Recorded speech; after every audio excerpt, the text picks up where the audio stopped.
Admit it, we all have a backlog longer than the stars in Mario 64. As new games release, older games leave our radars. And let's not forget seeing a game you really wanted to get on sale, buying it thinking you'll play it later, then forgetting it in favour of endless hours of Animal Crossing and Minecraft. Yep, that's me. Since 2022 is kinda slow for Nintendo, and I was getting sick of my backlog slowly growing, I used this year to clear as much of it as I could. Now, if I'm gonna take this seriously, I'm setting myself some goals and ground rules. First are the ground rules. These are here to keep me on track and to make sure I don't make my backlog bigger. Rule number 1, no buying games or paid DLC unless approved in advance. Gifts, free games, and free DLC are okay. I allowed myself to buy 2 games and 1 paid DLC in 2022. Those being Kirby and the Forgotten Land, Breath of the Wild 2, and the Booster Course Pass for Mario Kart 8 Deluxe. Fortunately for me, the list didn't age the best. More on that later. I'm also going to give myself a pass regarding games that are always available to me, like the classic game libraries in Nintendo Switch Online, plus emulation if I don't have access to certain games otherwise, but I'm fully committed to only starting these games with full intention to finish them. Rule number 2.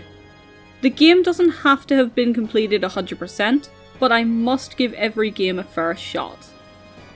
My criteria for what is considered finished for a game is either a final obstacle being accomplished, like a final boss, followed by the end credits, or if it's an endless game, I give myself 20 to 50 hours depending on the type of game. Also, if I'm not having fun with a game, I can abandon it if I want to. Why waste my time on a game I'm not enjoying when my backlog has so many other good ones? Rule number 3. Games I want to replay or go back at 100% aren't a priority, but they will count towards my grand total at the end of the year.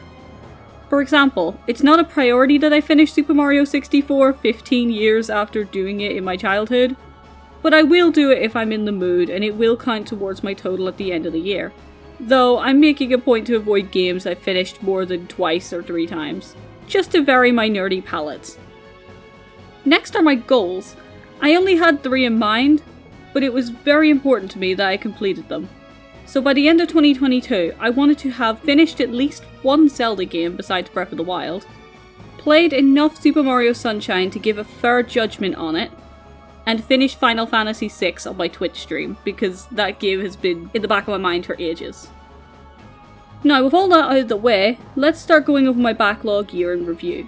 Technically, I finished both of these in New Year's Eve to get a head start, but since it was the night of New Year's Eve and people get a head start with New Year's resolutions anyway, I'm counting them as finished in January. Right off the bat, I finished my second playthrough of Super Mario Galaxy 2.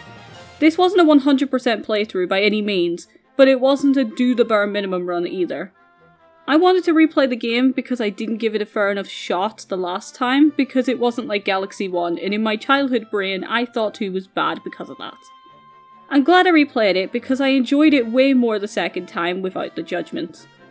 2 bad things I'll say about it that I think people will agree on though, is that this game introduced the noob BS with the Cosmic Rosalina stuff. That and the final boss was over way too quickly for my liking. But the game was otherwise really fun and the music was amazing, though not surprising since it's a Mario game after all. Also, to the friend who told me I was nostalgia blind and really needed to give Galaxy 2 a second chance, I did it, I'm so sorry, and you told me so. Alright, on to the next game. I also finished The Legend of Zelda Wind Waker straight after, since I was right before the final dungeon, plus I was already on my Wii U anyway, so it was something I could quickly whip out. It took me long enough, especially since I started the game in 2015. Yeah, you're gonna see that a lot with my backlog. Anyway, I had already fallen in love with Wind Waker and considered it my favourite Zelda game, even though I haven't played many Zelda games overall. Either way, the final boss was epic and it felt great to finally get this one done, especially since that's already one of the 3 goals achieved. Plus, I'd say it's one of the most accessible Zelda games, thanks to the bright colours and simple but readable text. Now, I just need to get my hands on the DS sequels. Sadly though, I went 2 steps forward but went 1 step back. I wanted to replay Yoshi's Island DS because I remembered it being awesome as a kid, but discovered that it's actually quite bland. Switching between different babies for different abilities was cool, but everything else was kinda just there? Even the music was bland. Sure, at least it wasn't... But it also wasn't nearly as good as the original. Was very disappointed in that game. April was when I 100%ed Luigi's Mansion 3, which is the second game I've ever 100%ed next to Super Mario Galaxy. I won't say much about this one since I finished the main story the year prior, but I really enjoyed how silly some of the achievements were, from sucking plushies to playing pool. There was a lot to do in the game. The cobweb achievement was annoying though, but it was worth it to have fancier looking gear in the skyscraper to show off. No new finished games in May, but I do want to address that I abandoned Ocarina of Time 3D.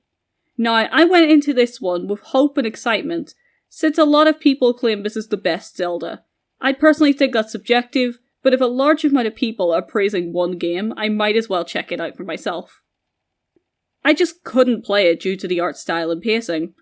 I'm not one to complain about graphics, especially since this is coming from the person who can't tell the difference between 30 and 60 frames per second. But even with the art style being improved for the 3DS version, I just had to stop when I unlocked Adult Link. So that sadly marks 2 games abandoned. July had to be the most productive in terms of backlog so far, having finished 3 vastly different games, so this will be a quick lightning round. I played this one purely out of feeling salty about the DS game. I needed to be cleansed of my Yoshi sins.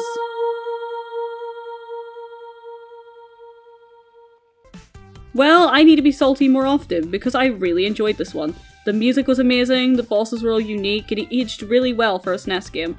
I'm really happy with this one. Here's a tip though, hearing Baby Mario scream bloody murder is also good birth control.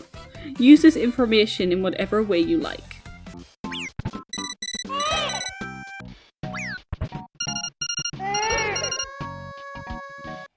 Next was Kirby and the Forgotten Land, which was one of the games I let myself buy this year. Forgotten Land is such a charming little game. The music was amazing every step of the way, the bosses were all really well done, and even the Waddle Dees were at their best in this one. Kirby translated to 3D really well, and I look forward to his future adventures. Or visiting his past ones. I'm gonna fix your ship again, Magolor, you'll see. The last game for July was Mario & Luigi Dream Team. This was one of the games in the backlog where I left it in the final area for a few years. Since it's been ages, all I could say is that the final boss themes are amazing, and it was nice seeing Alpha Dream treat Luigi with some decency for once. At least before they went bankrupt. RIP Alpha Dream. You were great. This video is already getting really long, and we have almost half the year left to go. Plus at the time of editing this, it's not even December yet. So part 2 will be linked in the description when it releases. Thank you so much for watching. If you enjoyed this video, please subscribe to Gaming Reinvented so you know when the second part releases. Also, feel free to join the Discord server and talk about your gaming backlogs in the comments. Until next time, bye!